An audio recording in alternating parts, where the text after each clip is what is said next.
أما بعد فأعوذ بالله من الشيطان الرجيم بسم الله الرحمن الرحيم ولتكن منكم أمة يدعون إلى الخير ويأمرون بالمعروف وينهون عن المنكر وأولئك هم المفلحون صدق الله العظيم رب اشرح لي صدري ويسر لي امري واحلل عقدة من لساني يفقهوا قولي اللهم ربنا الهمنا رشدنا واعذنا من شرور انفسنا اللهم ارنا الحق حقا وارزقنا اتباعه وارنا الباطل باطلا وارزقنا اجتنابه اللهم انصر من نصر دين محمد صلى الله عليه وسلم واجعلنا منهم واخذل من خذل دين محمد صلى الله عليه وسلم ولا تجعلنا معهم آمین یا رب العالمین۔ حضرات، گزشتہ جمعے میں نے کچھ اشارہ کیا تھا کہ آج امام مہدی کے بارے میں جو ہمارے ہاں تصورات ہیں ان کے موضوع پر کچھ گفتگو ہوگی۔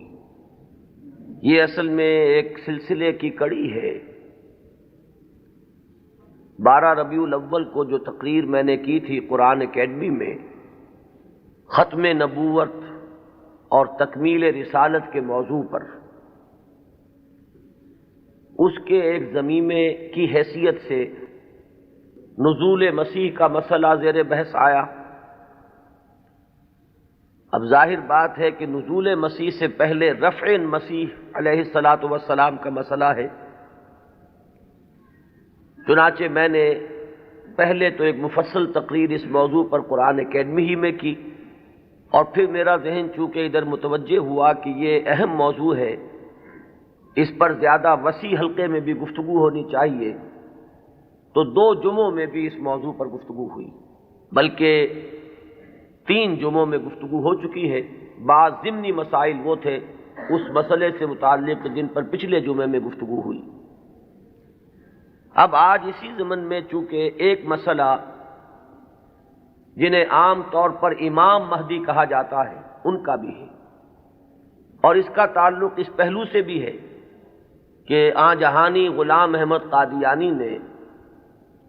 جہاں مسیح موعود ہونے کا دعویٰ کیا وہاں مہدی معہود ہونے کا دعویٰ بھی کیا، اور ایک نہایت ضعیف روایت کا سہارا لے کر کہ لا مہدی الا عیسیٰ، انہوں نے اپنی ذات میں ان دونوں وعدوں کو جمع کر لیا کہ جن احادیث میں حضرت مسیح علیہ السلام کے نزول کی خبر دی گئی ہے وہ بھی مسیح عیسیٰ ابن مریم نہیں بلکہ مسیح وہ میں ہوں،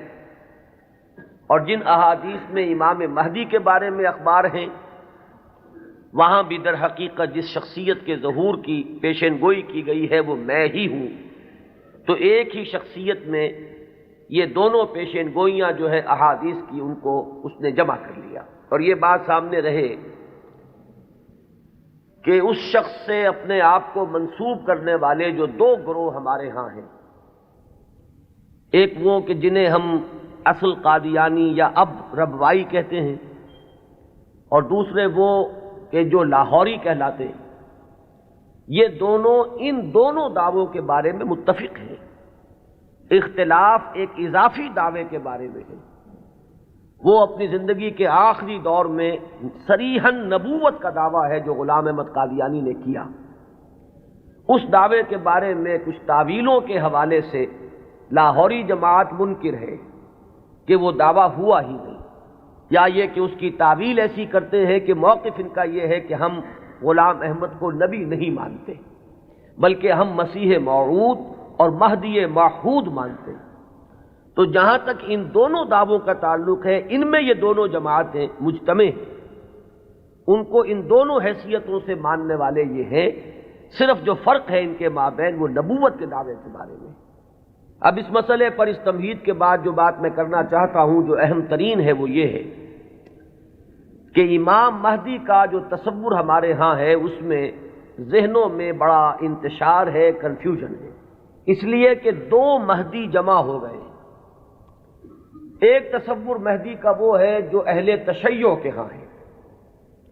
اور ایک تصور مہدی کا وہ ہے جو اہل سنت کے ہاں ہے۔ ان دونوں میں زمین و آسمان کا فرق ہے۔ صرف ایک لفظی اشتراک نے، ایک نام کے مشترک ہونے نے ذہنوں کے اندر بہت سے مغالطوں کا جال جو ہے وہ پھیلا دیا ہے۔ اس کے لیے مجھے جو بنیادی فرق ہے اہل سنت میں اور اہل تشیع میں، اس میں سے ایک موضوع پر گفتگو کرنی ہوگی۔ اہل سنت کا جو مجمع علیہ عقیدہ ہے، اسی سے ہم نے گفتگو شروع کی تھی، وہ ختم نبوت۔ نبی اکرم صلی اللہ علیہ وسلم پر ہر نوع کی نبوت ختم ہو چکی۔ آپ کے بعد کوئی نبی نہیں ہے، نہ کوئی ذلی ہے، نہ بروزی ہے، نہ جزوی ہے، نہ کلی ہے، نہ صاحب شریعت ہے، نہ بغیر شریعت ہے، نہ صاحب کتاب ہے، نہ بغیر کتاب۔ نبوت کی بنیاد ہے وحی نبوت پر، اور وحی نبوت کا دروازہ بند ہو چکا، یہ کھڑکی ہمیشہ ہمیش کے لیے بند ہو۔ اسی ضمن میں نبوت کا خاصہ ہم مانتے ہیں عصمت، معصوم ہونے۔ معصومیت جو ہے یہ خاصہ نبوت ہے اہل سنت کے نزدیک۔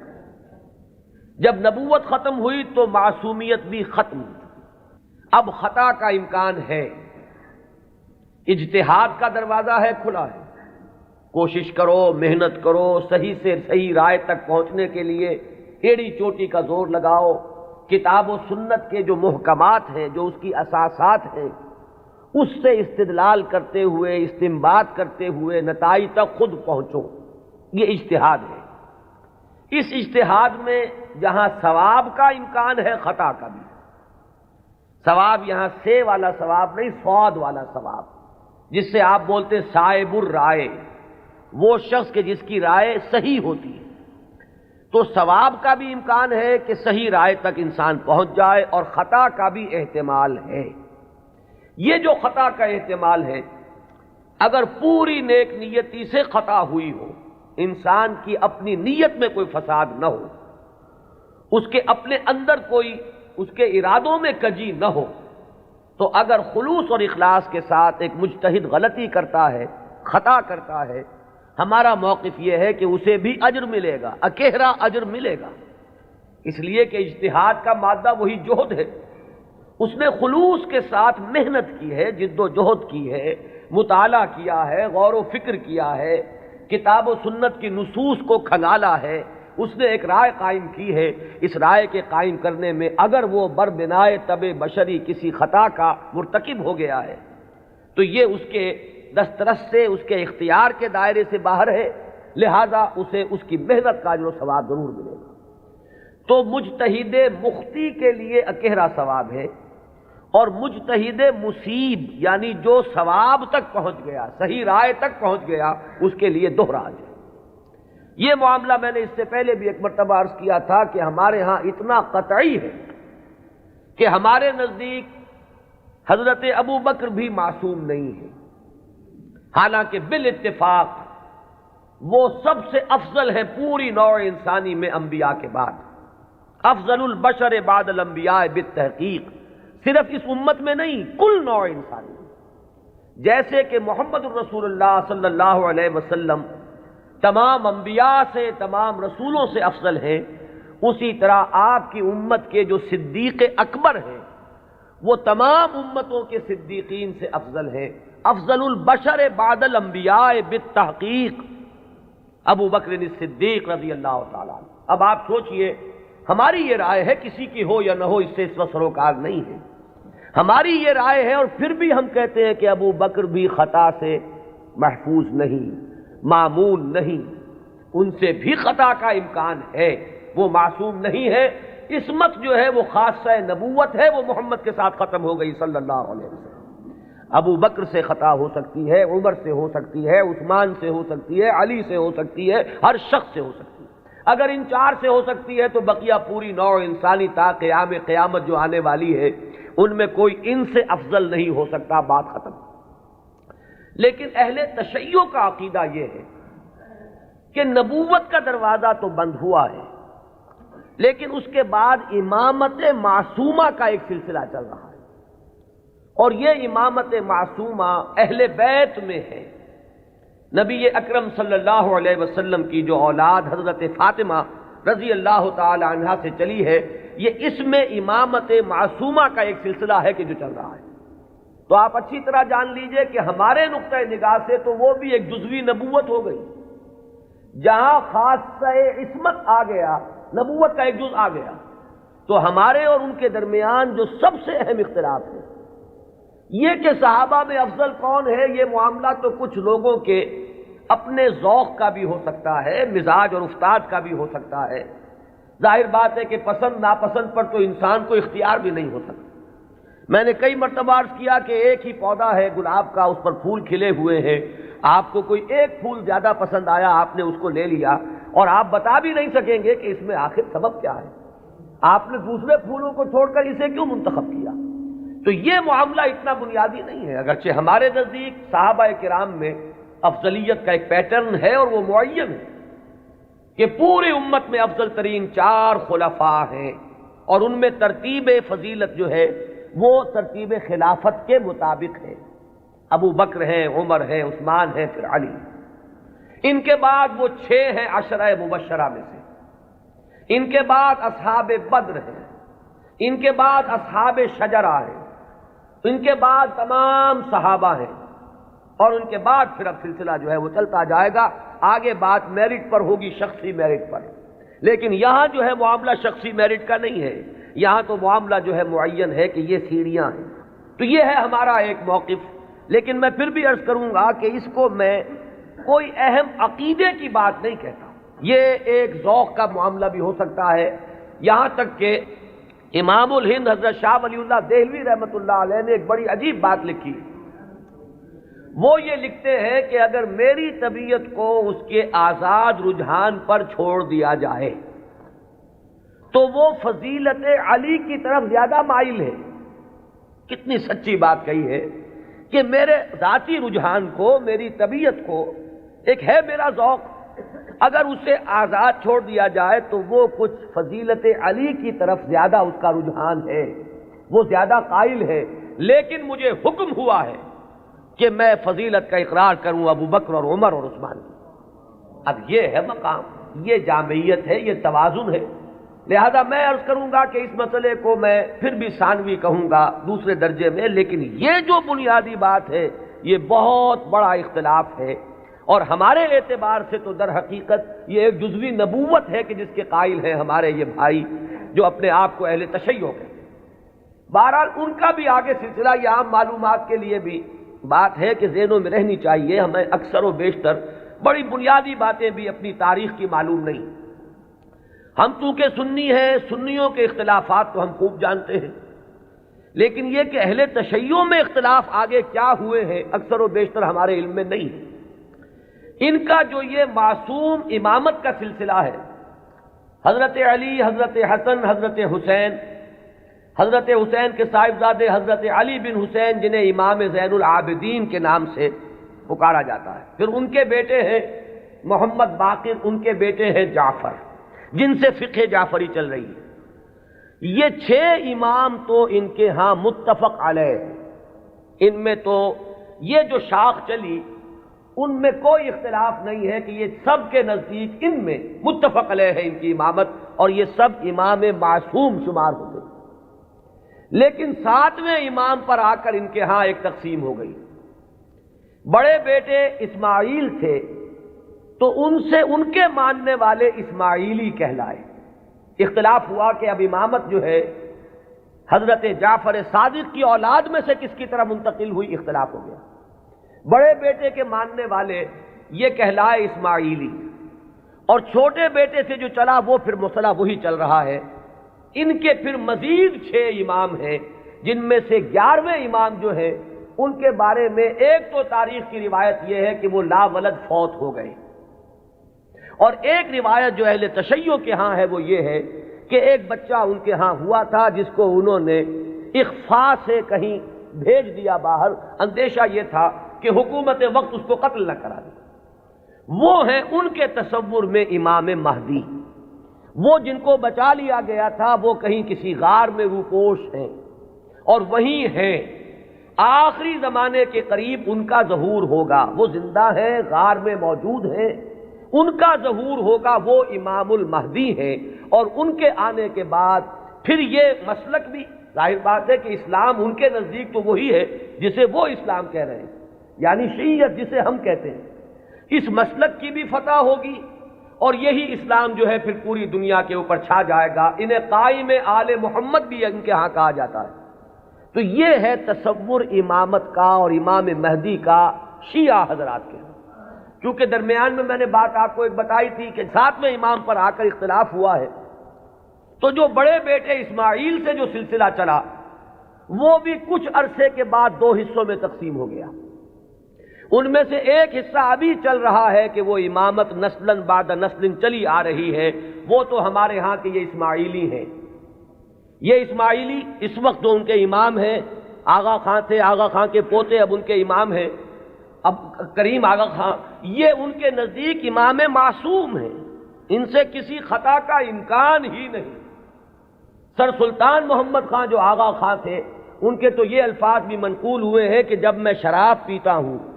تو شراب جب میرے ہونٹوں کو مس کرتی ہے تو پاک ہو جاتی ہے۔ یعنی یہ امام معصوم تو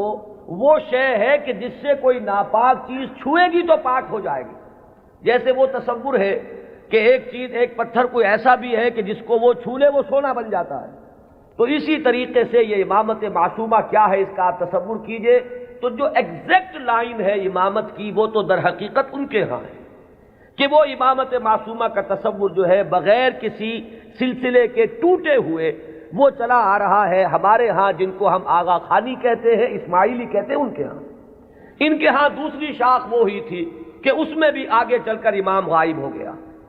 وہ دوسرا امام ہے غائب۔ تو ایک امام غائب تو وہ ہیں جنہیں امام المہدی کہا جاتا ہے، وہ ہمارے ہاں کے جو عام شیعہ حضرات ہیں جنہیں اثنا عشری شیعہ کہتے ہیں، یعنی 12 اماموں کے ماننے والے۔ ایک وہ جو شاخ اوپر والی ہے اس کو شش امامیہ کہتے ہیں، یعنی 6 اماموں تک تو متحد آئے، اس کے بعد 6 کے بعد 7ویں امام پر ایک شاخ نکل گئی، تو وہ شش امامیہ کہلاتے ہیں ان کے نزدیک، اور خود کو یہ کہتے ہیں اثنا عشری۔ لہذا کسی بھی شیعہ دوست سے اگر بات ہو، آپ شیعہ کہیں گے تو وہ کچھ برا مانے گا، چپ رہے، آپ سے احتجاج نہ کرے تو بات اور ہوگی، لیکن یہ کہ اگر آپ ان سے مہذب انداز میں سوال کرنا چاہیں تو آپ کا سوال یہ ہونا چاہیے کہ کیا آپ اثنا عشری ہیں؟ یہ لفظ وہ ہے جو خود اپنے لیے اختیار کرتے ہیں۔ لہذا وہ 12 اماموں والا سلسلہ کے 6 متفق علیہ، 5 بعد میں، اور جو 12ویں امام ہیں ان کے وہ عہد طفولیت ہی میں کہیں ان کو بھیج دیا گیا کہیں حفاظت کے ساتھ، اور وہ کسی غار میں ابھی ہے اور وہ وہیں سے ظہور کریں گے۔ لہذا یہ جو اصل شیعیت ہے ان کا امام غائب ہے اور یہ اس کے انتظار میں ہے کہ وہ آئیں، ایک حالت منتظرہ جو ہے اس شیعیت پر یہ چلی آ رہی ہے۔ اس میں یہ بھی بتا دوں، یہ بھی دلچسپی کی بات ہے کہ حال ہی میں ایک بہت بڑا انقلابی قدم اٹھایا ہے خمینی نے یہ فلسفہ پیش کیا اور اس کو قبول حاصل ہو گیا ایران میں کہ یہ جو ہم امام منتظر کے انتظار میں رہیں گے اور کچھ نہیں کریں گے تو یہ تو بہت غلط معاملہ ہے کہ آنے والا ہی آئے گا تو کچھ ہوگا، ہم تو کچھ کر نہیں سکتے۔ اس نے تو ہمارے اوپر تعطل طاری کر دیا ہے، ہم لوگ جو ہے بالکل ظالموں کے لیے اور غلط کار لوگوں کے لیے نرم چارہ بن گئے ہیں، جیسے چاہیں وہ کریں، ہم تو ہاتھ نہیں پکڑ سکتے، اس لیے کہ ہم تو منتظر ہیں کہ کوئی آنے والا آئے گا تو صورت بدلے گی۔ تو انہوں نے فلسفہ پیش کیا کہ جب تک وہ امام غائب ظاہر نہیں ہوتے، نائب امام کی حیثیت سے کوئی شخص وہ تمام اختیارات ہاتھ میں لے سکتا ہے جو اصل میں امام کے۔ لہذا امام خمینی جو ہے اس وقت نائب امام ہے، وہ امام جو غائب ہیں ان کے نائب کی حیثیت سے وہ سارے اختیارات اور حقوق جو امام کے ہیں وہ اب امام خمینی کے پاس ہیں، اور اپنے کانسٹیٹیوشن میں انہوں نے اس کو ایک خاص اصطلاح دی ہے، یہ ہے ولایت فقیہ، کہ یہ وہ شخصیت ہے کہ جو بھی حکومت کا ڈھانچہ نیچے بنے گا، کوئی صدر منتخب ہو، کوئی وزیر اعظم منتخب ہو، پارلیمنٹ ہو،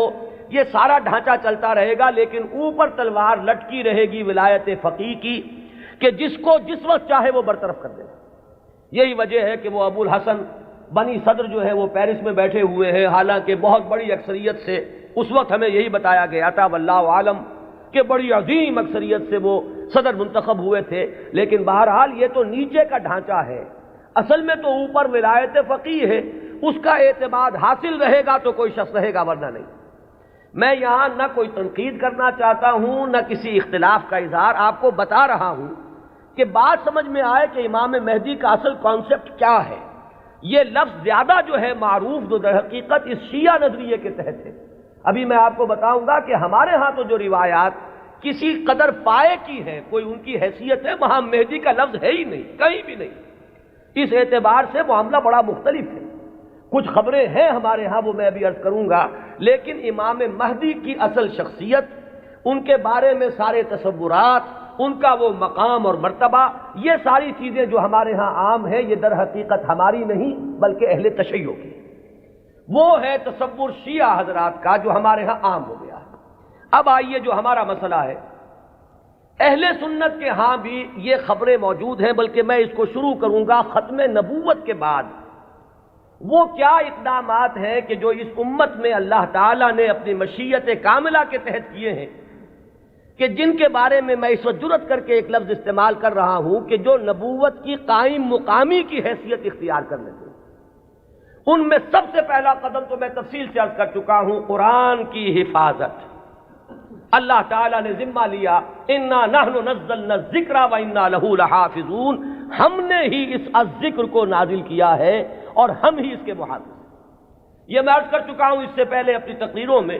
کہ اس آیہ مبارکہ کا جو پہلا حصہ ہے وہ تو ایپلیکیبل ہے تورات پر بھی، انجیل پر بھی، زبور پر بھی، صحیفہ ابراہیم پر بھی۔ قرآن مجید میں تو گواہی ہے کہ حضرت ابراہیم کو بھی ایک کتاب ملی تھی، ان ھذا لفی الصحف الاولی صحف ابراہیم و موسیٰ، لیکن یہ کہ یہ پہلا حصہ تو سب پر ایپلیکیبل،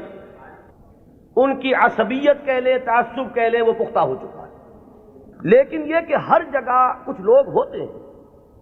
کہ اگر انہیں متوجہ کیا جائے تو کسی حقیقت پر غور کرنے کے لیے تیار ہو جائیں۔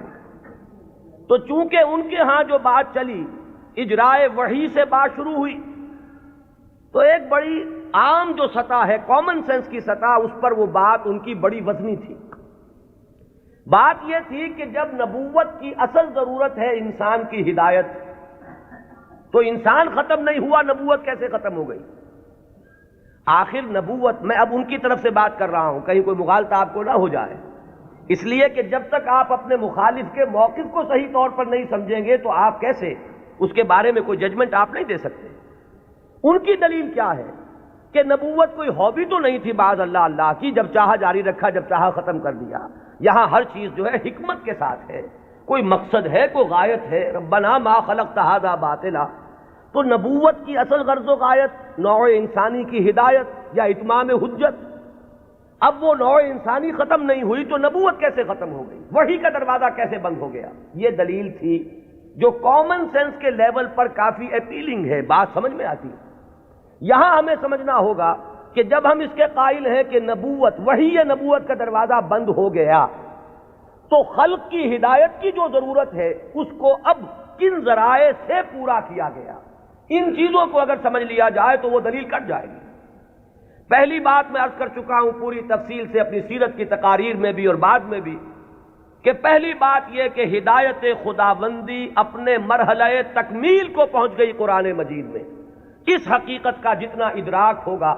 اور شعور کی سطح پر جتنی ریئلائزیشن ہوگی اس کی، اتنا ہی یوں سمجھیے کہ اس فتنے کا دروازہ بند ہوتا چلا جائے گا، کہ وہ ہدایت جو وحی کے ذریعے سے دینی مقصود تھی،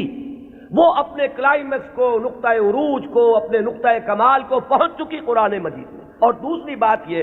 کہ اس ہدایت خداوندی کا وہ جو اب مخزن ہے، علامہ اقبال کے الفاظ میں نوع انسان را پیام آخرین حامل او رحمت للعالمین، اس کی حفاظت کا ذمہ اللہ نے لیا۔ اب یہ ایک بہت بڑا ہسٹوریکل فیکٹ ہے کہ اگرچہ ہم مانتے ہیں سابقہ کتابیں بھی اللہ کی نازل کردہ تھیں، لیکن ان کی حفاظت کا ذمہ نہیں لیا گیا۔ کیا وجہ؟ ترجیح بلا مرجح تو ظلم قرار پائے گی، کوئی نہ کوئی بنیاد ہے ترجیح کی، کہ اس کی حفاظت کا ذمہ لیا اور ان کی حفاظت کا ذمہ نہ لیا۔ کیوں؟ اس لیے کہ یہ ہدایت کامل اور آخری ہدایت ہے.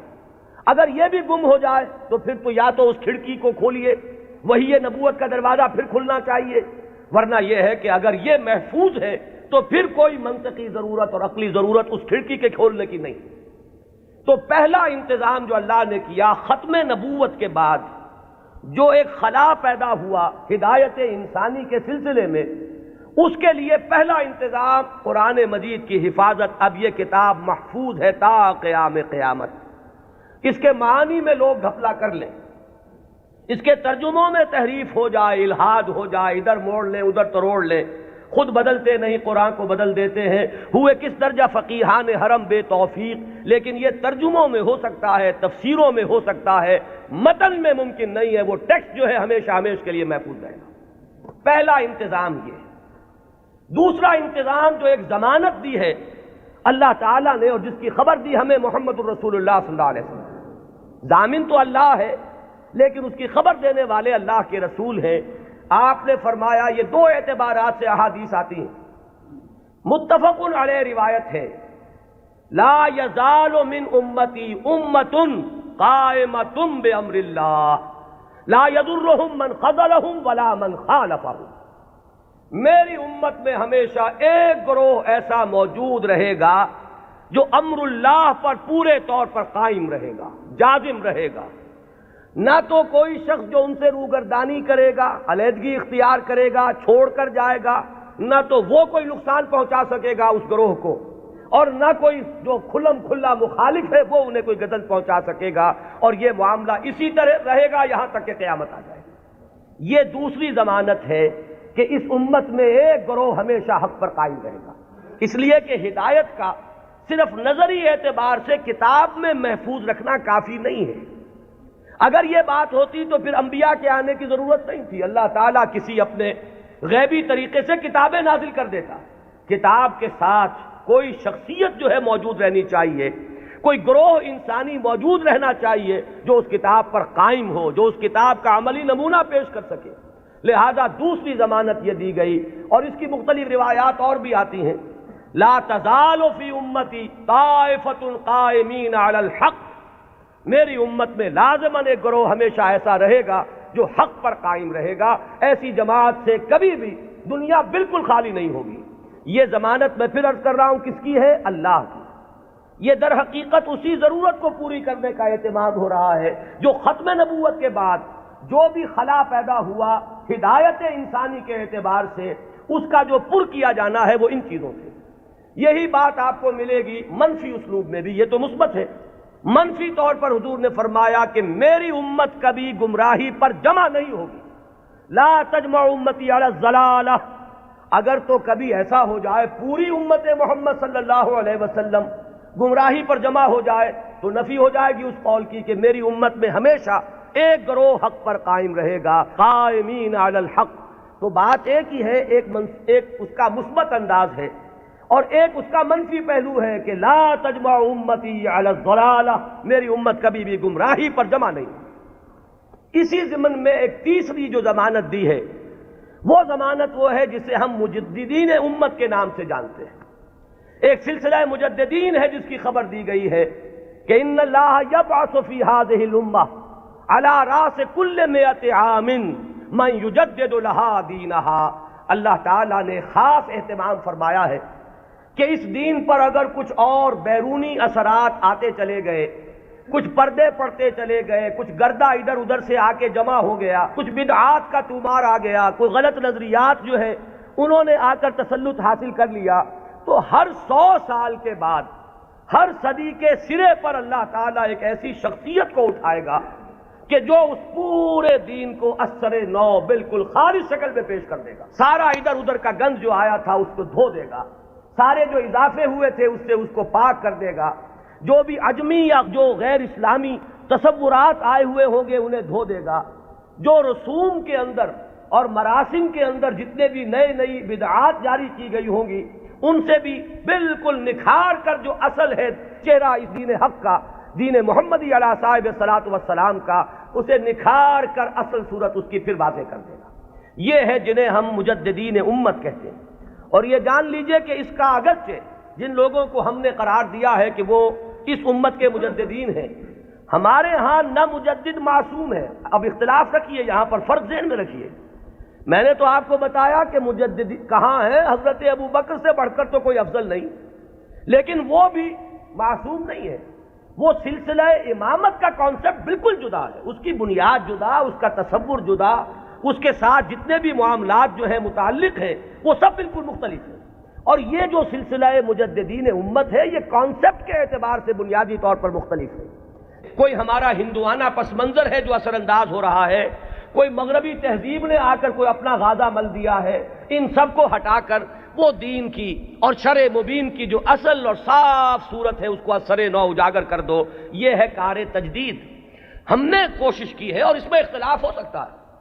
سکتا ہے کہ ایک گروہ جو ہے وہ کسی کو مجدد سمجھ رہا ہو، ایک گروہ کسی اور کو مجدد سمجھ رہا ہو۔ جیسے جیسے زمانہ آگے چلتا ہے ماضی کے بارے میں تو رائیں کچھ نہ کچھ ایک جیسی ہوتی چلی جاتی ہیں،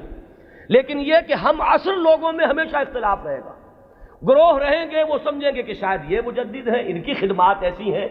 کہ دین کی اصل شکل کو انہوں نے واضح کیا ہے، اور اوہام اور رسومات کا جو اس کے اوپر تومار آ گیا تھا اس سے انہوں نے پاک کیا ہے۔ تو کوئی کسی کو مجدد مان لے، کوئی کسی کو مجدد مان لے، یہ کوئی عقیدے کا مسئلہ نہیں، کسی کے مجدد ماننے سے کوئی فرق واقع نہیں ہوتا۔ چنانچہ اس صدی میں 14ویں صدی میں یہ معاملہ دیکھیے کہ اگرچہ امت تو ہے، کہاں آپ چلے جائیے انڈونیشیا اور ملائیشیا سے موریتانیہ تک، میں نے کئی مرتبہ عرض کیا یہ تو سالڈ علاقہ ہے نا امت مسلمہ کا۔ کہیں ٹھیک ہے وہ اس طرح سے آزاد اور خود مختار نہیں ہے جیسے ہندوستان میں ہے، لیکن امت محمد تو موجود ہے، اور جو ان آفیشل ایسٹیمیٹس ہیں اس کے اعتبار سے اس وقت بھارت میں 15 کروڑ مسلمان ہیں۔ 12 کروڑ سے کم تو کسی نے نہیں مانا، جو بڑے بڑے سنجیدہ لوگ ہیں، جو کسی طرح کے مبالغے اور کسی قسم کی سیاسی کوئی مبالغے کے اندر آنے والے نہیں ہیں، انہوں نے بھی کہا کہ 12 کروڑ سے تو کوئی سوال ہی نہیں ہے کہ مسلمان کم ہو، البتہ یہ کہ لوگوں کا اندازہ 15 کروڑ تک جا رہا ہے۔ تو امت وہاں سے وہاں تک پھیلی ہوئی ہے۔ اب ان میں کتنے مجددین پیدا ہوئے ہوں گے، کتنے خادمین دین پیدا ہوئے ہوں گے، کتنے لوگوں نے محنتیں کی ہوں گی۔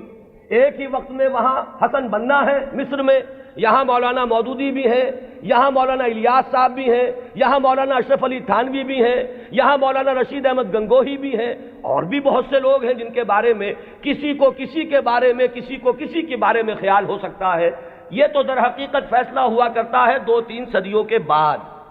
پھر جا کر زیادہ انسان آبجیکٹیولی اندازہ کر سکتا ہے کہ کس کی کیا کنٹریبیوشن ہے۔ وہ وقتی قسم کے جو تصورات ہوتے ہیں، کچھ عصبیتیں ہوتی ہیں، کچھ تعصبات ہوتے ہیں، کچھ گروہی قسم کے اثرات ذہنوں پر ہوتے ہیں، تو وقتی طور پر تو فیصلہ کرنا بہت مشکل ہوتا ہے، یہ بعد میں آتا ہے۔ یہی وجہ ہے کہ ابتدائی مجددین کے بارے میں تو ہمارے ہاں تقریباً کنسنسس ہے، اب اتفاق رائے ہے کہ فلاں مجدد فلاں مجدد فلاں مجدد فلاں مجدد، آگے چل کر تو اختلاف ہو جائے گا۔ ہمارے ہاں جو بریلوی بھائی ہمارے ہیں وہ مولانا احمد رضا خان بریلوی کو اس دور کا مجدد کہتے ہیں۔ دیوبندی حضرات میں بھی میں نے 2 گروہ پائے ہیں، ایک وہ جو مولانا رشید احمد گنگوہی کو اس صدی کا مجدد سمجھتے ہیں، اور ایک جو مولانا اشرف علی تھانوی کو اس صدی کا مجدد سمجھتے ہیں۔ اور مولانا اشرف علی تھانوی صاحب کے معتقدین کا عالم تو یہ ہے کہ مولانا عبد الباری ندوی جیسا شخص، بڑی اونچی علمی شخصیت ہے ہندوستان کی، انہوں نے جو کتاب لکھی ہے ان کی سوانح پر، اس کا نام ہے جامع المجددین، صرف مجدد نہیں، تمام مجددین کے اوصاف ان میں جمع ہو گئے۔ بہرحال یہ محبت اور عقیدت، کسی سے تعلق خاطر، یہ اس کے اثرات ہیں کہ جو فوری طور پر ہوتے ہیں۔ اسی طریقے سے چاہے مودودی صاحب نے ہرگز اس کا دعویٰ نہیں کیا، میں خود گواہ ہوں اس کا، میں ان کے ساتھ رہا ہوں، لیکن ہو سکتا ہے اور میں سمجھتا ہوں کہ بہت سے ان کے ماننے والوں کے ذہن میں ہے یہ بات کہ اس صدی کے اصل مجدد وہ تھے۔ یا مولانا الیاس صاحب رحمۃ اللہ علیہ کے بارے میں تو میں یہ ان کے عقیدت مندوں میں اس سے بہت آگے بات سمجھتا ہوں۔ وہ تو چونکہ کچھ روحانیت کا میدان بھی ہے تبلیغی جماعت میں، تو وہاں جو غلو ہے عقیدت کا وہ تو اس سے کہیں بڑھ کر ہے۔ تو یہ ساری چیزیں میں صرف اس لیے عرض کر رہا ہوں کہ اس میں کسی گھبرانے کی بات نہیں ہے، اس لیے کہ مجددیت جو ہے ہمارے ہاں کوئی ایسا منصب نہیں ہے کہ جس کو ماننے یا نہ ماننے سے کوئی ہمارے ایمان و اسلام میں فرق آتا ہو۔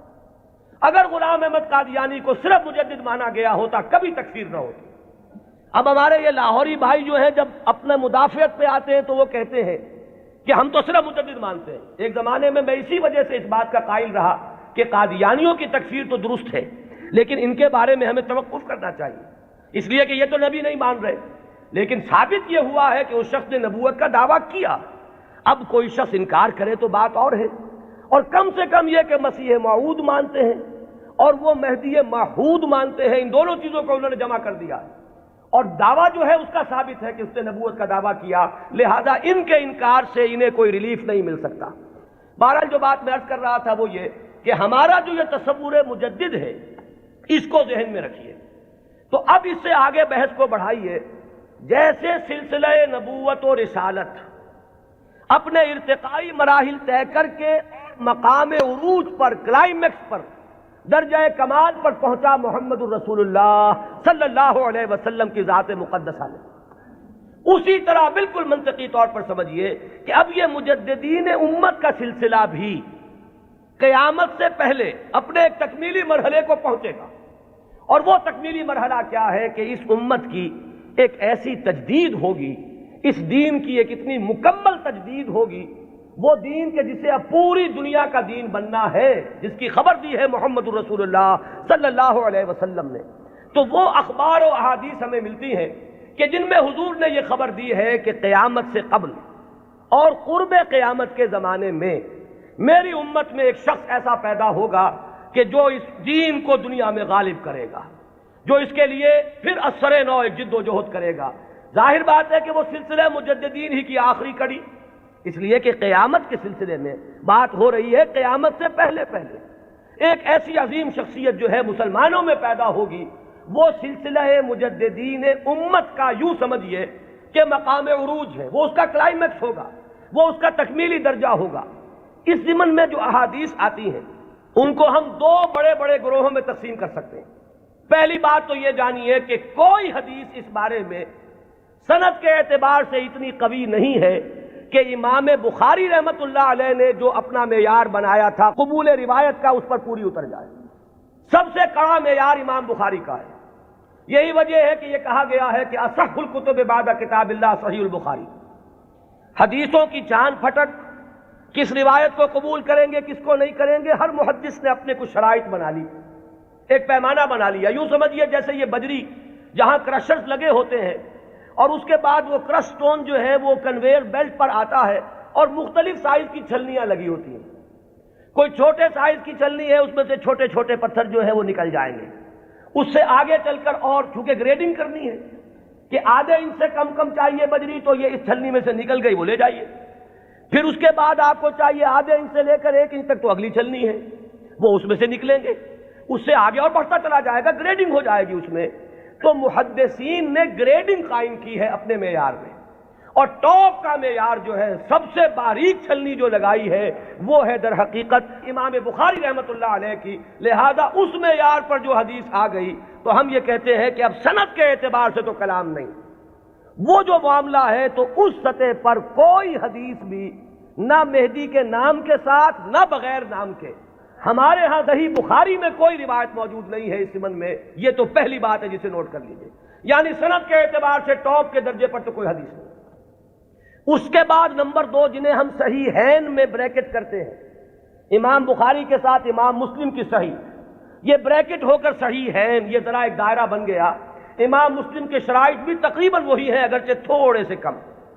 اس پر ایک روایت آئی صرف، اور اس روایت میں کہیں مہدی کا نام نہیں ہے، صرف اتنی خبر ہے کہ آخری زمانے میں قیامت سے قبل اللہ تعالیٰ ایک ایسی شخصیت کو ظاہر کرے گا، اور خاص طور پر اس کا جو ذکر ہے وہ یہ ہے کہ اس وقت زمانے میں اتنی خوشحالی ہو جائے گی، مسلمانوں کے ہاں اتنی دولت جمع ہوگی کہ وہ لپیں بھر بھر کر لوگوں کو تقسیم کرے گا اور دولت ختم نہیں ہوگی۔ یہ ایک عمومی خوشحالی کا، جیسے خلافت راشدہ کے بارے میں ہم کہتے ہیں کہ لوگ اپنی زکوٰۃ اور صدقات لے کر گھومتے تھے اور کوئی لینے والا نہیں تھا، تو اسی طرح کی برکات کا کوئی ظہور ہونے والا ہے، صرف اس کی خبر دی ہے حضور نے، اور وہ ایک عظیم شخصیت کے ذریعے سے ہوگا، اس میں کسی کا ذکر نہیں ہے، نام کیا ہوگا، اس کے والد کا نام کیا ہوگا، وہ کس قبیلے سے ہوگا، وہ کس نسل سے ہوگا، کسی کا کوئی ذکر نہیں۔ تو صحیحین کا تو معاملہ یہ ہے کہ صحیح بخاری میں سرے سے کوئی روایت نہیں، موضوع ہی موجود نہیں، جبکہ یہاں کنٹراسٹ کے لیے میں آپ کو بتا دوں، میں نے جو تقریریں کی ہیں حضرت عیسیٰ کے نزول کے بارے میں علیہ الصلاۃ والسلام وہ روایات جو ہیں وہ صحیحین کی ہیں، وہ متفق علیہ ہیں، وہ بخاری میں بھی ہے، مسلم میں بھی ہے، لہذا زمین و آسمان کا فرق ہے۔ ان دونوں کو ہمارے ذہنوں میں عام طور پر جو بھی تصورات سنی سنائی باتوں سے ہمارے ذہنوں میں بن گئے ہیں، تو تقریباً ان دونوں کو ہم وزن ہم نے کیا ہوا ہے، بہت فرق ہے۔ حضرت مسیح علیہ السلام کے نزول کی خبریں اور اس کی پیشین گوئیاں اور اس کی احادیث بہت قوی ہیں سند کے اعتبار سے، اکثر و بیشتر روایات اس میں وہ ہیں کہ جو متفق علیہ ہیں، کہ صحیح بخاری میں بھی ہے، صحیح مسلم میں بھی ہے۔ جبکہ یہ جو تصور ہے، ایک کانسیپٹ جو ہے امام المہدی کا، وہ میں بتا چکا ہوں اصلاً تو یہ ایک شیعی کانسیپٹ ہے، وہ سارے تصورات جو اس کے ساتھ ہیں وہ اہل تشیع کے ہیں، لیکن ہمارے ہاں اگر کوئی تصور ہے تو وہ تصور اول تو سند کے اعتبار سے اتنا قوی ہے ہی نہیں کہ شرائط بخاری پر پورا اترے، وہ تو بات نیچے آ گئی۔ اس سے نیچے جو روایت ملی صحیحین میں صرف ایک امام مسلم لائے ہیں، اور اس میں نہ کسی نام کا ذکر ہے، نہ تفصیلات ہیں، نہ کسی نسل کا ذکر ہے، کس قبیلے سے ہوگا، بس ایک عظیم شخصیت کا ظہور ہوگا۔ تو اس کو تو یوں سمجھیے کہ وہی سلسلہ مجددیت کا یہ نقطہ عروج ہے، یہ اس کا تکمیلی مرحلہ ہے۔ البتہ جب ہم صحیحین سے نیچے اترتے ہیں تو اب بہت سی احادیث ملتی ہیں۔ ان احادیث کو بھی آپ دو خانوں میں اپنے ذہن میں رکھ لیجئے۔ ایک تو وہ احادیث ہے کہ جن میں ان کا نام مہدی مذکور ہے، اور اس سے بھی بہتر اور قوی تر احادیث وہ ہیں کہ جن میں نام نہیں ہے۔ پھر ان میں ایک اور فرق ہے، کہیں تو یہ بتایا گیا کہ وہ خاندان فاطمہ سے ہوگا رضی اللہ تعالی عنہ، میری عطرت سے، اہل بیت سے، من ولد فاطمہ کے الفاظ بھی بعض روایات میں ہیں۔ بعض روایات وہ ہیں کہ جن میں فرمایا گیا ہے کہ بنو عباس میں سے ہوگا، بعض روایات میں یہ کہ قرشی ہوگا، بعض روایات میں نام ایک اور بھی آیا حارث نام ہوگا، بعض روایات میں نام آیا ہے کہ اس کا نام میرا ہی ہوگا، محمد صلی اللہ علیہ وسلم۔ ہم یہ ان کے اعتبار سے، آنے والے کے نام کے اعتبار سے نہیں کہہ رہے، صلی اللہ علیہ وسلم ہم نے حضور کے نام کی مناسبت سے کہا۔ تو میرا نام ہوگا، اس کے والد کا نام بھی میرے ہی والد کے نام پر ہوگا، یعنی وہ بھی محمد ابن عبداللہ ہوگا۔ اور یہاں میں آپ کو ایک بات بتا دوں کہ یہ جو ابھی 2 سال قبل یا شاید اب تیسرا سال ہے، جو حادثہ ہوا تھا حرمین میں اور مسجد الحرام پر کچھ لوگوں نے قبضہ کیا تھا، مقابلہ ہوا، میں اس کی تفصیل میں نہیں جانا چاہتا کہ اس کے اسباب کیا تھے اور کیا ان لوگوں کا اصل موقف تھا اور وہ کیا کرنا چاہتے تھے، لیکن وہاں بھی ایک شخص نے اپنے مہدی ہونے کا اعلان کیا اور وہ محمد ابن عبداللہ ہی تھا، اس کا نام بھی محمد اور اس کے والد کا نام بھی عبداللہ، قحطانی ہے وہ،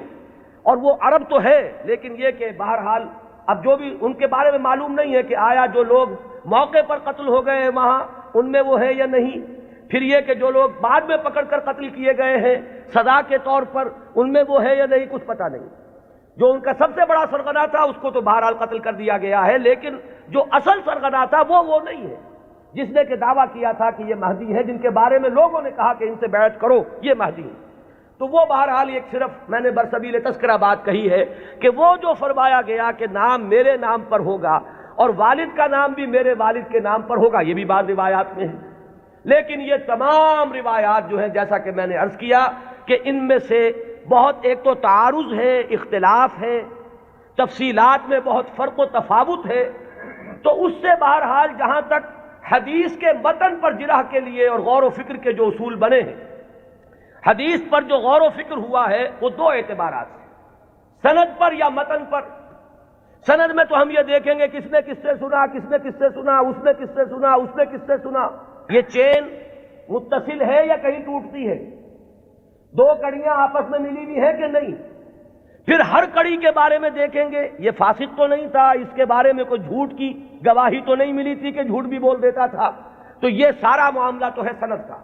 کہ جتنے بھی راوی ہیں متصل ہو روایت کا سلسلہ نمبر 1، اور جو راوی ہیں وہ سب کے سب ثقہ ہو، قابل اعتماد ہو، نیک لوگ ہو، یہ گفتگو تو ہے سند پر۔ جو محدثین نے اکثر و بیشتر کام اسی پر کیا ہے، وہ متن پر زیادہ زور نہیں دیتے، وہ تو سند دیکھتے ہیں۔ بات آ رہی ہے کس سلسلے سے؟ ایک ہوتا ہے کسی حدیث کے مضمون پر غور کر کے اور پھر یہ دیکھا جائے کہ اس میں کیا ہے، کوئی چیز ایسی تو نہیں جو خلاف عقل ہو، کوئی چیز ایسی تو نہیں جو کتاب و سنت کی دوسری منصوص چیزوں کے خلاف ہو، بالکل واضح طور پر کوئی چیز مخالفت کر رہی ہو قرآن اور حدیث کی۔ اور اسی میں ایک اصول یہ بھی تھا کہ ہمارے ہاں جو اختلافات ہوئے ہیں بعد میں سیاسی، اور اس کی وجہ سے گروہ بندیاں ہوئی ہیں، تو کچھ حدیثیں یا کچھ روایتیں جو بنائی گئی اس دور میں، ان میں کچھ نام داخل کر دیے گئے۔ بنو عباس کو اپنے سپورٹرز درکار تھے، تو انہوں نے کچھ ایسی حدیثوں کے اندر کوئی اہتمام، اور یہ ضروری نہیں کہ بنو عباس نے کیا ہو،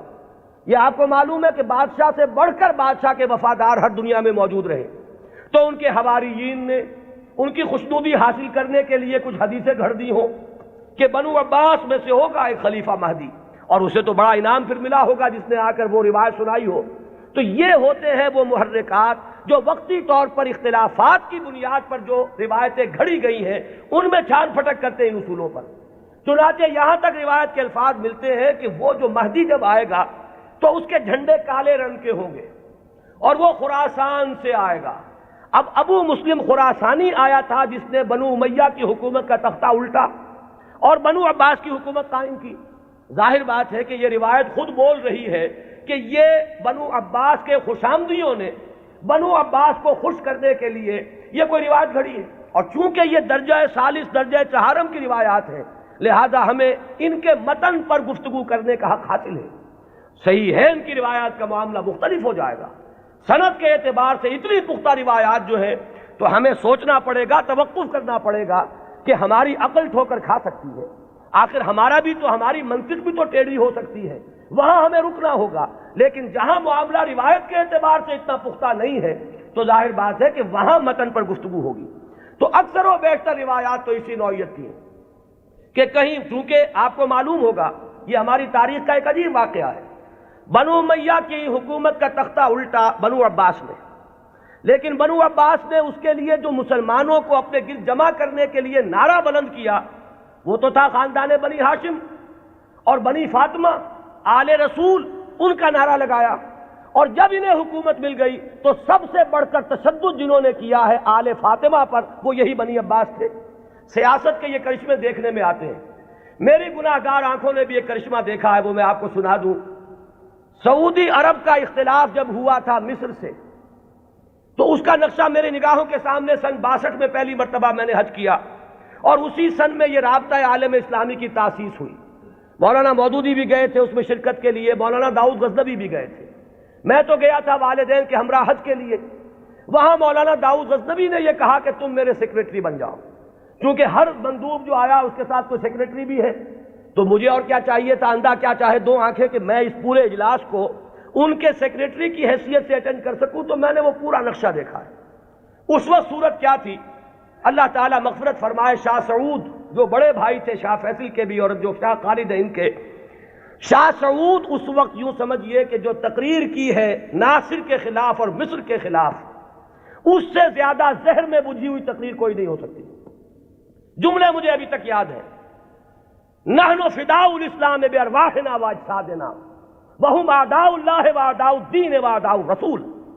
ہم تو اسلام کے فدائی ہیں، اپنی ارواح سے بھی اپنے اجساد سے بھی ہر چیز اپنی اسلام پر فدا کرنے کو تیار، اور یہ جو ہے اللہ کے دشمن، اللہ کے رسول کے دشمن، اللہ کے دین کے دشمن۔ یہ انداز تھا۔ وہ کہیں تصویر اس زمانے میں چھپ گئی تھی، ظاہر بات ہے کہ مصر تو اس طرح کا آزاد ملک ہے جیسے ہمارا معاشرہ بھی ہے، یہاں سوشلسٹ بھی ہیں، ملحد بھی ہیں، وہاں بھی ہے۔ تو کسی ملحد رسالے میں یہ پولیگیمی پر ایک کارٹون چھپ گیا تھا، ایک مرغہ درمیان میں ہے اور چاروں طرف 9 مرغیاں، اور یہ کارٹون جو ہے وہ منسوب کیا تھا یہ ہے، یعنی اشارہ کیا جا رہا تھا توہین آمیز انداز میں نبی اکرم صلی اللہ علیہ وسلم۔ اس کارٹون کا ذکر انہوں نے کیا، یہ کر رہے ہیں وہ مصر میں، اور ظاہر بات ہے یہ ایسی چیز ہے کہ ہر مسلمان کا خون جو ہے کھول اٹھے گا اس کے تصور سے۔ لیکن یہ کہ پھر آپ سوچئے ہوا کیا، یہ جو اختلاف تھا مصر کا اور سعودی عرب کا، اب اختلاف ہوا 2 بھائیوں کا۔ شاہ فیصل نے جو اس وقت ولی عہد تھے تختہ الٹا، حکومت پر قبضہ کیا، وہی شاہ سعود اب جا کر بیٹھے ناصر کی گود میں، جن کی وہ تقریر تھی، انہیں پناہ ملی ہے تو ناصر کے ہاں ملی ہے۔ کشمکش تو سعودی عرب کی اور مصر کی تھی، شخصیات در حقیقت اس میں آ جایا کرتی ہیں وقتی طور پر۔ تو یہ تماشا میری گناہ گار آنکھوں نے بھی دیکھا، اور یہی تماشا تاریخ میں ہوا تھا کہ بنو عباس نے بنو امیہ کی حکومت کا تختہ الٹا اہل بیت رسول کے نام پر، اور پھر اہل بیت رسول پر جتنا ستم کیا ہے بنو عباس نے، اس کا اس نے اشیر بھی نہیں ہے کہ جو بنو امیہ نے کیا۔ بہرحال یہ جب معاملات ہیں تو کہیں بنی فاطمہ کے لیے وہ احادیث ہے، کہیں بنو عباس کے لیے ہے، تو ان روایتوں کا ہمارے ہاں کوئی اونچا مقام نہیں۔ البتہ وہ جو میں نے بات آپ کے سامنے عرض کی کہ دین کا جو ایک تصور ہمارا ہے بحیثیت مجموعی، ختم نبوت کے بعد ہدایت انسانی کا سلسلہ جو جاری ہے وہ کس شکل میں ہے؟ میں نے آج اسی لیے آیت شروع میں پڑھی تھی، وَلْتَكُن مِّنكُمْ أُمَّةٌ يَدْعُونَ إِلَى الْخَيْرِ وَيَأْمُرُونَ بِالْمَعْرُوفِ وَيَنْهَوْنَ عَنِ الْمُنكَرِ وَأُولَٰئِكَ هُمُ الْمُفْلِحُونَ۔ لوگوں اب شخصی نبوت کا دور ختم ہوا، وہ تو آخری اور کامل نبی تھے محمد صلی اللہ علیہ وسلم۔ اب تمہیں اجتماعی سطح پر ایک کام کرنا ہے، وہ کام جو ہوا کرتا تھا رسولوں کے ذریعے سے اب تمہیں کرنا ہے، بحیثیت امت کرنا ہے۔ وَكَذَلِكَ جَعَلْنَاكُمْ أُمَّةً وَسَطًا لِتَكُونُوا شُهَدَاءَ عَلَى النَّاسِ وَيَكُونَ الرَّسُولُ عَلَيْكُمْ شَهِيدًا۔ ہم نے تمہیں امت وسط بنایا ہی اس لیے ہے کہ رسول گواہی دے تم پر اور تم گواہ بن جاؤ پوری نوع انسانی پر۔ یہی ہے فطرت کے مطابق، عقل کے مطابق، منطق کے مطابق کہ وہ جو سلسلہ ختم ہوا رسالت کا اور نبوت کا، در حقیقت اس کی جگہ اب اس امت نے لی ہے۔ اب یہ کلیکٹیو رسپانسبلٹی ہے پوری امت کی، اور امت بحیثیت مجموعی کنتم خیر امت اخرجت للناس تأمرون بالمعروف وتنہون عن المنکر وتؤمنون باللہ۔ اور اگر پوری امت سو جائے، پوری امت کو اپنی ذمہ داری کا احساس نہ رہے،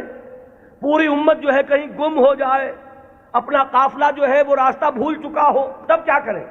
وَلْتَكُن مِّنكُمْ أُمَّةٌ يَدْعُونَ إِلَى الْخَيْرِ۔ تم میں سے ایک گروہ تو رہنا ہی چاہیے، ایک جماعت تو ایسی ہونی ہی چاہیے، کچھ لوگ تو رہے کہ دنیا جب دنیا کی طرف دوڑ رہی ہو تو وہ دین کے لیے اپنے آپ کو وقف کر دے، جب باقی لوگوں کی ایمبیشنز اور حوصلے اور ولولے ہوں دنیا کمانے کے، وہ ہر چیز کو تج کر صرف اللہ کے دین کی خدمت کا بیڑا اٹھا دے۔ تو ایک گروہ، ایک جماعت تو رہنی ہی چاہیے۔ وَلْتَكُن مِّنكُمْ أُمَّةٌ يَدْعُونَ إِلَى الْخَيْرِ وَيَأْمُرُونَ بِالْمَعْرُوفِ وَيَنْهَوْنَ عَنِ الْمُنكَرِ وَأُولَٰئِكَ هُمُ الْمُفْلِحُونَ۔ اور جان لو کہ اصل فلاح کے حقدار وہی ہوں گے، انہی کو فلاح مل کر رہے گی۔ یہ ہے وہ قرآنی ہدایت جس کا اب میں نے جو بتایا آپ کو احادیث کے ذیل میں، تو پہلی بات تو یہ کہ قرآن کی حفاظت وہ قرآن سے ثابت، احادیث سے ثابت۔ دوسری بات یہ کہ ایسے ایک گروہ کا رہنا، اس کی ضمانت احادیث نے دے دی۔ لا تزال فی امتی طائفۃ قائمین علی الحق، میری امت میں ایک گروہ ہمیشہ رہے گا۔ اور یہ جان لیجئے یہ بھی ایک دلچسپ مسئلہ ہے، جو جماعتیں بنتی ہیں، جو گروہ اٹھتے ہیں اس کام کے لیے، ظاہر بات ہے وہ کسی شخصیت کے سہارے پر اٹھتے ہیں۔ یہ آپ کو اچھا لگے یا برا لگے، کچھ لوگ زیادہ آئیڈیلسٹ ہوتے ہیں، وہ شخصیت نہیں بلکہ زیادہ جو ہے وہ اجتماعیت میں بلیو کرنے والے ہیں۔ ان حضرات کی توجہ کے لیے کہہ رہا ہوں کہ کام ہمیشہ جب بھی آپ دیکھیں گے کسی شخص سے شروع ہوا ہے، کوئی شخص جس کا کہ ذکر میں ابھی کر چکا کہ ان اللہ یبعث فی ہذہ الامہ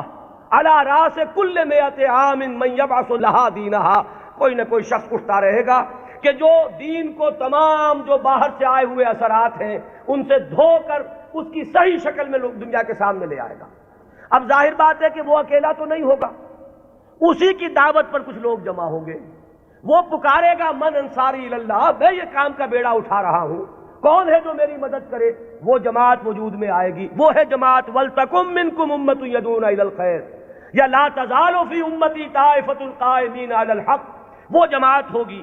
اس کے بعد ہوتا کیا ہے حادثہ، یہ بھی جان لیجئے، یہ بھی بہت مرتبہ ریپیٹ ہو چکا ہے۔ وہ جو گروہ، وہ جماعت جب ذرا آگے بات چلتی ہے تو وہ شخصیت جو ہے وہ بت بن جاتا ہے، اس کی محبت جو ہے وہ عقیدت میں بدل جاتی ہے، عقیدت شخصیت پرستی کا روپ دھارتی ہے۔ پھر اس کے ارد گرد اس کا نام لے کر جو لوگ اٹھتے ہیں وہ اپنی دنیا کو کمانے کا ذریعہ اس شخص کو بناتے ہیں، اس کا نام بیچتے ہیں، اس کی محبت بیچتے ہیں۔ وہ جو اقبال نے کہا یہی شیخ حرم ہے جو چرا کر بیچ کھاتا ہے، یہی ہے گلی میں بوزرو دلقے اویسو چادر زہرا، یہ جو لوگ بیچتے ہیں تو اپنے مصلحت کے لیے بیچتے ہیں، اس شخصیت کے لیے نہیں۔ اس نے ایک کام کیا، مسلمانوں کے دلوں کا وہ تارا بن گئی، آنکھوں کا تارا بن گئی وہ شخصیت، ظاہر بات ہے محبت پیدا ہوتی ہے۔ یہ بھی احادیث ملتی ہے کہ اللہ تعالیٰ جب کسی انسان سے، بندے سے محبت کرتا ہے تو وہ فرشتوں سے کہتا ہے میں فلاں بندے سے محبت کرتا ہوں، تم بھی محبت کرو۔ اس کے بعد اس کی محبت جو ہے خلق خدا کے دل میں ڈال دی جاتی ہے۔ بہت سے لوگ جانتے بھی نہیں کہ ہم اس سے کیوں محبت کرتے ہیں، محبت کرتے ہیں اس لیے کہ یہ خدائی تدابیر میں سے ہے۔ اب اس محبت کو کچھ لوگ ایکسپلائٹ کرنے والے آتے ہیں، جو اپنی دنیا بناتے ہیں اس محبت کو بیچ کر، اس کے حوالے سے، اس کے ذریعے سے معلوم ہوا کہ اب وہ جماعت جو ایک دور میں کھڑی ہوئی تھی دین کی تجدید کے لیے، وہ خود ایک فرقہ بن کر اور ایک فتنہ بن کر ایک گمراہی کا ذریعہ بن جائے۔ پھر اٹھاتا ہے اللہ کسی اور کو، اس لیے کہ سلسلہ تو چلنا ہے، نبوت ختم ہو چکی ہے،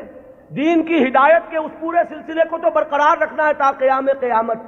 پھر اللہ کا کوئی بندہ اٹھتا ہے، پھر وہ نعرہ لگاتا ہے، پھر کچھ لوگ جمع ہوتے ہیں، کچھ عرصے تک وہ جماعت رہتے ہیں، پھر وہ جماعت بھی پھر وہ گلتی ہے اور سڑتی ہے، اور اس کے اندر پھر وہی فرقے بندی پیدا ہوتی ہے، وہ ایک فرقے کا روپ دھار لیتی ہے، اور اس میں پھر شخصیتیں جو ہے بت بن کر پجنے لگتی ہیں، پھر اللہ کسی کو اٹھاتا ہے۔ یہی پروسیس ہے جو عقلاً ممکن ہے، یہی پروسیس ہے جو منطقی طور پر ممکن ہے، اور یہی ہم تاریخ میں دیکھ رہے ہیں کہ ہر گروہ جو ہے وہ اٹھا ہے اور وہ تجدید دین اور خدمت دین کے داعیے سے اٹھا، اور انہوں نے کام کیا، اس میں کوئی شک نہیں۔ ایک وقت میں دین کی صحیح تصویر لوگوں کے سامنے رکھی، وہ خدمتیں کر کے چلے گئے، بعد میں ان کے نام پجنے لگے اور وہ پھر عقیدے بن گئے۔ آج ہمارے ہاں جو مزاروں کی پرستش ہو رہی ہے تو یہی تو ہے، جنہوں نے فاقوں پر فاقے کاٹے تھے، جن کے فاقے ضرب المثل ہیں، آج ان کی قبروں کے طفیل جو ہیں عیاشیاں ہو رہی ہیں۔ آج لوگ جو ہیں انہوں نے اپنی دنیا کمانے کا ذریعہ اس کو بنایا ہوا ہے۔ تو یہ وہی پروسیس ہے جو بہت زیادہ میگنیفائڈ فارم میں اور بڑی گھناؤنی صورت میں ہمارے سامنے موجود ہے۔ ہوتا یہی ہے، تو فرمایا کہ ایسا ہوتا رہے گا، قافلہ چلتا رہے گا۔ قرآن ہے، یہ قلعہ تو گڑا ہوا ہے، اس میں تو کہیں ادھر سے ادھر ہونے کا سوال ہی نہیں، یہ تو قائم و دائم ہے، اس کی حفاظت کا ذمہ لیا ہے۔ اس کے بعد ایک امت ایک گروہ بھی موجود رہے گی، اس کی بھی ضمانت ہے۔ اور ظاہر بات ہے کہ امت یا گروہ، اما یا امو کہتے کسے ہیں؟ ایک امام ہوتا ہے جس کے پیچھے نماز ادا کرتے ہیں باجماعت، وہ امام ہے، اور امت کا لفظ بنا امام سے، اما یا امو سے لفظ امت بنا۔ یہ جو شخص اٹھے گا، اس کے جو ساتھی ہوں گے، آوان و انصار ہوں گے، جو مددگار ہوں گے، یہ جماعت بنیں گے۔ اور اس کے بعد جب یہ جماعت جو ہے، جب یہ زوال سے دو چار ہوگی، جب اس کے اندر فساد رونما ہو جائے گا، پھر وہ پروسیس اثر نو ہوگا۔ یہ چلتا رہے گا تا کہ قرب قیامت میں ایک عظیم شخصیت کا ظہور ہوگا، وہ اسی سلسلہ مجددین کی آخری کڑی ہوگا، وہ دین کی تجدید کرے گا، اس کے ساتھ مسلمان جمع ہو جائیں گے، متقین ہوں گے، صالحین ہوں گے، مخلصین ہوں گے، جہاد ہوگا، اعداء اللہ اعداء الدین کے ساتھ مقابلے ہوں گے، اور ان میں سر فہرست ہے یہود، اور یہود ہی کے ساتھ جب آخری مارکہ ہو رہا ہوگا اور وہاں مسلمانوں کے قدم جو ہے وہ کمزور پڑ رہے ہوں گے، اس وقت وہ حضرت مسیح کا نزول ہوگا، اور وہ دجال اکبر جو یہود کا اس وقت سب سے بڑا لیڈر ہوگا، اسے بھی قتل کریں گے اور یہودیوں کا قلع کما کریں گے۔ یہ دونوں جو واقعات ہیں جمع ہو جاتے ہیں، نزول عیسیٰ علیہ السلام کا معاملہ بھی اور اس عظیم شخصیت کا معاملہ بھی۔ ہم یقین سے نہیں کہہ سکتے ان کا نام کیا ہوگا، یہ ساری خبریں فلاں قبیلے سے، فلاں خاندان سے، یہ اس سند کو نہیں پہنچی ہوئی ہے کہ میں یا آپ کوئی رائے اس کی بنا پر حتمی طور پر قائم کر لیں۔ حتمی بات ایک ہی ہے کہ آخری زمانے میں اس امت میں ایک مجدد پیدا ہوگا، عظیم مجدد، اور وہ اس دین کی تجدید اس سطح پر کرے گا کہ جس کے بعد اس دین کا غلبہ پوری دنیا میں ممکن ہو جائے گا۔ یہ ہے اصل میں ہمارا تصور اہل سنت کا۔ آپ انہیں امام مہدی کہیں یا نہ کہیں، نام اختیار کریں یا نہ کریں، بہرحال یہ تصور ہمارے ہاں موجود ہے۔ البتہ اس کو بنیادی طور پر ڈیفرینشیٹ کیجئے اپنے ذہن میں، جو شیعہ حضرات کا تصور امام مہدی ہے، اس میں اور اس میں کوئی چیز مشترک نہیں، زمین و آسمان کا فرق ہے۔ اقول قولی ھذا واستغفر اللہ لی ولکم ولسائر المسلمین والمسلمات۔